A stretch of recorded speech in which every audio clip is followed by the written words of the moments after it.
Hello, ఈరోజు మనం ఒక చాలా ఎమోషనల్ అలాగే మనందరి జీవితాలకు బాగా దగ్గరగా ఉండే ఒక కథను విశ్లేషించుకుందాం. రోహన్ అనే ఒక యువకుడి కథ ఇది. మనం ఈ డిజిటల్ యుగంలో ఎంత బిజీగా మారిపోయామంటే మన కోసం ఎలాంటి ప్రతిఫలం ఆశించకుండా నిశ్శబ్దంగా ఎన్నో త్యాగాలు చేసే మన ఇంట్లోని వాళ్లను, ముఖ్యంగా అమ్మను ఎలా టేక్ ఇట్ ఫర్ గ్రాంటెడ్గా తీసుకుంటున్నామో ఈ కథ మనకు కళ్లకు కట్టినట్లు చూపిస్తుంది. ఆలస్యం చేయకుండా నేరుగా ఈనాటి విశ్లేషణలోకి వెళ్ళిపోదాం. చూడండి, బాబూ తిన్నావా లేదా కన్నా తిన్నావా, ఈ మాట మనం రోజూ వింటూనే ఉంటాం కదా. కానీ నిజం చెప్పాలంటే మనం దీన్ని చాలా లైట్ తీసుకుంటాం. పదే పదే విసుగు తెప్పించే ఒక రొటీన్ ప్రశ్నలాగా ఫీల్ అవుతాం. కానీ మనల్ని ప్రాణంగా ప్రేమించే వాళ్ళు అడిగే ఈ చిన్న మాట వెనుక ఎంత నిస్వార్థమైన ప్రేమ దాగి ఉందో మనం ఎప్పుడైనా ఆలోచించామా?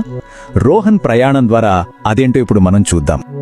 మొదటి భాగం అందమైన బాల్యం, అలాగే రోహన్ చిన్న ప్రపంచం.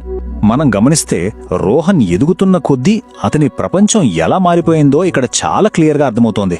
ఒకప్పుడు అంటే చిన్నతనంలో రోహన్ ప్రపంచం మొత్తం వాళ్ళ అమ్మే. ఆమె చేతి ముద్ద, ఆమె మాటలు, ఆమె నవ్వే అతనికి సర్వస్వం.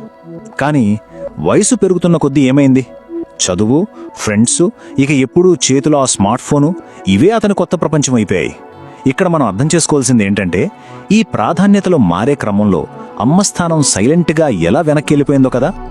రెండవ భాగం పెరుగుతున్న దూరం, మారుతున్న ప్రాధాన్యతలు. ఇది మన ఇళ్లల్లో కూడా అప్పుడప్పుడు జరిగేదే. ఒకరోజు సాయంత్రం రోహన్ ఫోన్లో ఏదో గేమ్ ఆడుకుంటూ పిచ్చ బిజీగా ఉన్నాడు. కిచెన్ నుంచి అమ్మ భోజనానికి రమ్మని పిలిస్తే రోహన్ రియాక్షన్ ఏంటి? చాలా విసుగ్గా, అమ్మా ఇప్పుడు టైం లేదు, లేటర్ తింటా అని చెప్పేస్తాడు. కేవలం ఒక వర్చువల్ గేమ్ కోసం తన కోసం ఎదురుచూస్తున్న నిజమైన ప్రేమను ఎంత ఈజీగా పక్కన పెట్టేశాడో చూడండి. మూడవ భాగం నిశ్శబ్దమైన బాధ, ఎవరూ గమనించని వేదన. ఇక్కడ పరిస్థితులు ఎంత ఫాస్ట్గా చేయి జారిపోయాయో ఈ టైం లైన్ మనకు చూపిస్తుంది. ఒకరోజు రాత్రి రోహన్ బయట ఫ్రెండ్స్తో చిల్లై బాగా లేటుగా ఇంటికొచ్చాడు. సోఫాలో నీరసంగా కూర్చున్న అమ్మ నాకు అస్సలు బాగోలేదురా అని చెప్పినా పెద్దగా పట్టించుకోకుండా తన ఫోన్లో తను మునిగిపోయాడు. కట్ చేస్తే మరుసటి రోజు ఉదయం ఇల్లంతా పిన్ డ్రాప్ సైలెన్స్. రోజులాగా బ్రేక్ఫాస్ట్ రెడీగా లేదు. ఏంటని లోపలికి వెళ్లి చూసేసరికి అమ్మ మంచం మీద అపస్మారక స్థితిలో పడి ఉంది. ఒక్కసారిగా అంతా బ్లాంక్ అయిపోయింది. నాలుగవ భాగం హృదయాన్ని తాకే నిజం, డాక్టర్ మాటలు. ఆ సీన్ చూడగానే రోహన్కు అక్షరాల గుండె ఆగినంత పనైంది. వెంటనే హాస్పిటల్కి పరిగెత్తాడు. అక్కడ డాక్టర్ చెప్పిన మాటలు నిజంగా మనల్ని కూడా చాలా ఆలోచింపజేస్తాయి. డాక్టర్ ఏమన్నారంటే, మీ అమ్మ చాలా అలసటతో ఉంది, చాలా కాలంగా ఆమె తనని తానసలు చూసుకోలేదు, ఆమెకిప్పుడు మీ శ్రద్ధ చాలా అవసరమని. అంటే ఆమె కుప్పకూలిపోయింది ఏ జబ్బు వల్లో కాదు, కేవలం విపరీతమైన అలసట, తనపై తాను కనీస శ్రద్ధ వహించకపోవడం వల్లే. ఇదంతా ఎవరికోసం? అంతా కొడుకు కోసమే కదా. ఈ మాటలు విన్నాక రోహన్ మైండ్లో ఒక పెద్ద తుఫానే రేగింది. ఏంటంటే అమ్మ ఉదయం లేచినప్పటినుంచి రాత్రి పడుకునేదాకా తన కోసం అన్నీ చేస్తుంది. కాని తను ఏనాడైనా ఒక్కసారైనా అమ్మా నువ్వు బాగున్నావా అని అడిగాడా? అస్సల్లేదు.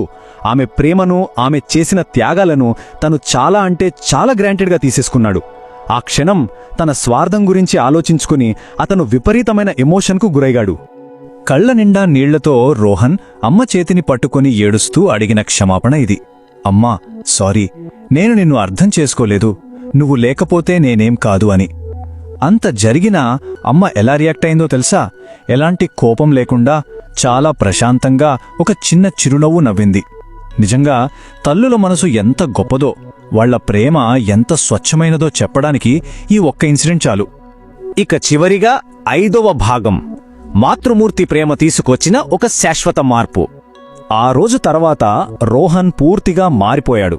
ఇక్కడ పాత కొత్త జీవితాల మధ్యన తేడాను మనం స్పష్టంగా చూడొచ్చు. ఒకప్పుడు ఎప్పుడు ఫోన్ పట్టుకుని ఫ్రెండ్స్తో తిరిగే రోహన్ వేరు. ఇప్పుడు పనులన్నీ పక్కన పెట్టి ఇంటికి, ముఖ్యంగా అమ్మకు ఎక్కువ టైం ఇస్తున్న రోహన్ వేరు. ఆ స్క్రీన్ టైం కాస్త ఇంట్లో అమ్మ పక్కన కూర్చొని కబుర్లు చెప్పే క్వాలిటీ టైంగా మారిపోయింది. ఆ ఒక్క భయంకరమైన క్షణం అతనికి లైఫ్లో దేనికి ఫస్ట్ ప్లేస్ ఇవ్వాలో నేర్పించింది. ఇక్కడ మనం గమనించాల్సిన బ్యూటిఫుల్ ట్విస్ట్ ఏంటంటే ఒకప్పుడు అమ్మ పదే పదే అడిగే ఆ ప్రశ్న ఇప్పుడు రివర్స్ అయింది. అవును, ఇప్పుడు రోహన్ రోజూ అమ్మ నువ్వు తిన్నావా అని అడగడం స్టార్ట్ చేశాడు. ప్రపంచంలో ఎంతమంది ఉన్నా ఇంకెక్కడా దొరకని ఆ స్వచ్ఛమైన ప్రేమ వాల్యూ అతనికి పూర్తిగా అర్థమైపోయింది. ఈ చిన్న మార్పే ఈ కథకు అసలైన ప్రాణం పోసింది. రైట్? ఈ విశ్లేషణ ముగించే ముందు మనందరి కోసం ఒక చిన్న ప్రశ్న. ఎలాంటి ప్రతిఫలం ఆశించకుండా నిశ్శబ్దంగా మనల్ని ప్రేమించేవాళ్లని, మన బాగోగులు చూసుకునేవాళ్లని మనం చివరిసారిగా మనస్ఫూర్తిగా ఎప్పుడు పలకరించాం? మన చేతిలో ఉన్న ఈ స్మార్ట్ఫోన్ల స్పీడ్లో పడిపోయి మన కోసం ప్రాణమిచ్చేవాళ్లను ఎక్కడో మిస్ అవ్వట్లేదు గదా? ఒక్కసారి ఆలోచించండి. ఈ స్టోరీ మనల్ని మనం క్వశ్చన్ చేసుకునేలా చేస్తుందని ఆశిస్తున్నాను. మళ్ళీ ఇంకో ఇంట్రెస్టింగ్ విశ్లేషణతో కలుద్దాం.